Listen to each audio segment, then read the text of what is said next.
এই মুহূর্তে সবথেকে বড় খবর, গতকালকে কলকাতার পার্ক স্ট্রিট থানায় সাগরদিঘির পঞ্চায়েত সমিতির সভাপতি মশিউর রহমানকে গ্রেপ্তার করে সাগরদিঘি থানার পুলিশ। তারপরেই আজ বহরমপুর কোর্টে তোলা হবে পঞ্চায়েত সমিতির সভাপতি মশিউর রহমানকে এবং নিয়ে যাওয়া হচ্ছে। সেই মুহূর্তের দৃশ্য আপনাদের সামনে রাখছি। আপনাদের আরও একবার জানিয়ে রাখি, সাগরদিঘির পঞ্চায়েত সমিতির শিশু নারী কর্মাধ্যক্ষ ফুলন সর্দার তিনাকে আদিবাসী এবং কটূক্তি কথা বলায় এই নিয়ে তিনি সাগরদিঘি থানায় লিখিত অভিযোগ দায়ের করেছিল। তারপরে এফআইআর হয়েছিল।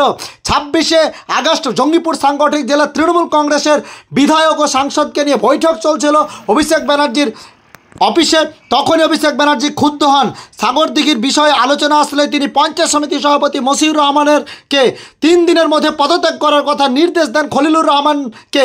কিন্তু মশিউর রহমান সেই দলের নির্দেশকে অমান্য করেন এবং গতকালকে তাকে গ্রেপ্তার করেছে কলকাতা পার্ক স্ট্রিট থানা ও সাগরদিঘি থানার যৌথ উদ্যোগে। গভীর রাত্রে তাকে সাগরদিঘিতে নিয়ে আসা হয়েছে। আজ বহরমপুর কোর্টে তোলা হবে।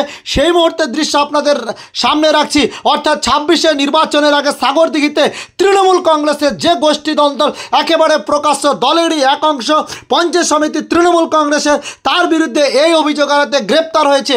অর্থাৎ ভোট যত এগিয়ে আসছে সাগরদিঘির রাজনীতি একেবারে উত্তপ্ত। এই নিয়ে সাগরদিঘি বিধানসভা কেন্দ্রে 26শে ভোটের প্রভাব কতটা পড়ে সেই দিকে নজর থাকবে আমাদের। বলবেন আপনি কি নির্দোষ, কি বলবেন? 100% আমি কিছু কারোর সঙ্গে বলিও নি, ইস্তফা না দেওয়া পুরোপুরি মিথ্যা আর পুরোপুরি চক্রান্ত। আমরা যেখানে দলের জন্য কাজকর্ম করেছি, যেখানে গেছি পজিটিভ দিকই আছে।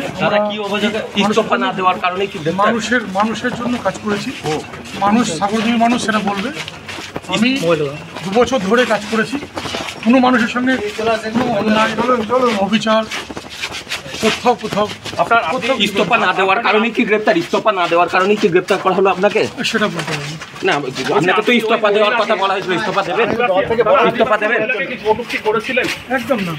আপনি কি ইস্তফা দেবেন? আপনি কি ইস্তফা দেবেন? ইস্তফা দেবেন?